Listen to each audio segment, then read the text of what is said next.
Avant de la sortie finale d'Égypte, la Torah nous raconte, par rapport à la plaie de la mort des premiers-nés égyptiens, où Moshe Rabbeinu leur dit « Va'ayta tza'aka gedola b'chol eretz Mitzrayim » et ce sera une clameur immense dans tout le pays d'Égypte.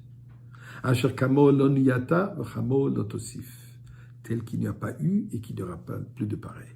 Mais, ou le chol b'nei Israël, mais pour tous les enfants d'Israël, donc pour tout le peuple juif, lo yecheratz kelev leshono. Pas un chien n'aboyera contre eux, ni contre leur bétail. Se pose la question, c'est quoi ce sens qui les chiens ne vont pas aboyer? Rachid de nous dire qu'effectivement, Dieu fait un miracle pour ne pas effrayer les enfants qui ont peur des chiens, que les chiens n'ont pas aboyé. Et pour cela d'ailleurs, ils auront le mérite qu'à chaque fois qu'il y a un volaille qui n'est pas cachère, qui est taref, nevela, il faut le donner au chien. Laquelle est tashlechunoto. Mais la question qui se pose, qu'est-ce qui est tellement important, ce petit détail, ce petit miracle que le chien n'a pas aboyé dans toute l'histoire de la sortie d'Égypte? On nous raconte que pendant 1 an, Dieu, par l'intermédiaire de Moshe et Aaron, a systématiquement détruit le pays le plus puissant de cette époque, l'Égypte, Pharaon lui-même, toute l'économie égyptienne, toute l'infrastructure égyptienne, toutes leurs idoles, tout leur mode de vie, tous les Égyptiens ont été détruits. Que les chiens n'ont pas aboyé, c'est important. Eh bien, il y a beaucoup de réponses là-dessus. Aujourd'hui, je voudrais partager juste une petite pensée. Le chien aboie représente, en tout cas pour certains et pour beaucoup, une certaine crainte. On a peur. Nous dit la Torah que la sortie d'Égypte n'était pas d'une manière de peur, qu'Am Israël avait peur de la sortie. Au contraire, ils sont sortis en plein jour. Ovnei Israël yotzim biyad rama, la main levée, qui veut dire ils font face courageusement à leur nouvelle étape, à leur nouveau défi, à leur nouvelle responsabilité qu'ils vont avoir en devenant un peuple, recevoir la Torah. Ils n'ont pas peur de cela, au contraire. Ils sont fiers, courageux et anxieux de recevoir cette nouvelle étape de la vie. Mais là, vous pouvez vous poser la question, effectivement, comment ça se fait qu'on remarque des familles religieuses, les enfants et même les parents qui ont peur de chiens?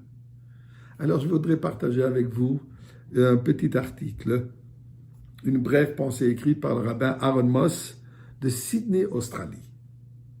Et il écrit, d'ailleurs, en réponse à votre demande de savoir pourquoi chaque fois que je promène mon chien devant une famille religieuse, tous les enfants se cachent derrière la jupe de leur mère, terrorisés. Est-ce qu'il y a une malédiction des chiens? Eh bien, répond Rabbin Moss, et je le fais avec sourire parce que ça mérite un sourire, mais il y a beaucoup de vérité là-dedans. Je sais exactement ce que ressent votre chien, dit le Rabbin Moss. Je reçois souvent une réaction similaire de la part des Juifs. Alors que de nombreux Juifs pratiquants ont peur des chiens, je réalise que de nombreux Juifs non observateurs sont terrifiés par les rabbins. Il y a quelque chose en commun entre les chiens et les rabbins qui font de nous tous, de nous deux, des objets d'inquiétude. Et ce ne sont pas les poils au visage. Eh bien, la peur est habituellement de l'inconnu. Effectivement, la plupart des maisons religieuses n'ont pas d'animaux. Peut-être parce que les familles nombreuses avec beaucoup d'enfants sont moins susceptibles de rechercher une compagnie non humaine. Peut-être puisqu'il y a des difficultés souvent par rapport à prendre soin des animaux au Shabbat et Yom Tov. Et peut-être c'est juste culturel. Mais effectivement, les animaux compagnie sont rares dans les familles religieuses.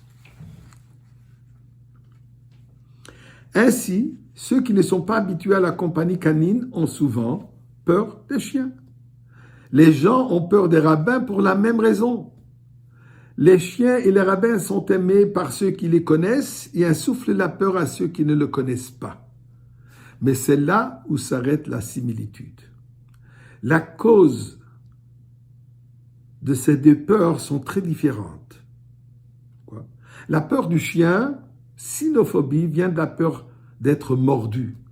Tandis que la peur du rabbin, ce qu'il appelle la rabbinophobie, vient de la peur d'être inspiré. Ce que beaucoup de juifs craignent de plus, c'est qu'ils, s'ils en apprennent un peu plus sur le judaïsme, ils pourraient l'aimer. Et s'ils l'aiment, ils en vaudront peut-être plus. Et s'ils en veulent plus, ils devront peut-être changer leur manière de vie. Cela signifie le changement. Et le changement, même pour le mieux, est effrayant. Le remède contre la sinophobie est de jouer avec quelques chiens et de voir qu'il n'y a aucune base à votre peur. Le remède contre la rabbinophobie est de se pencher sur le judaïsme et de laisser votre plus grande peur se réaliser. Je vous promets, il dit, vous l'aimerez et vous en vaudrez plus. Eh bien, on va chercher plus. Jusqu'on va chercher l'absolu, la venue de Mashiach maintenant. Bonne journée.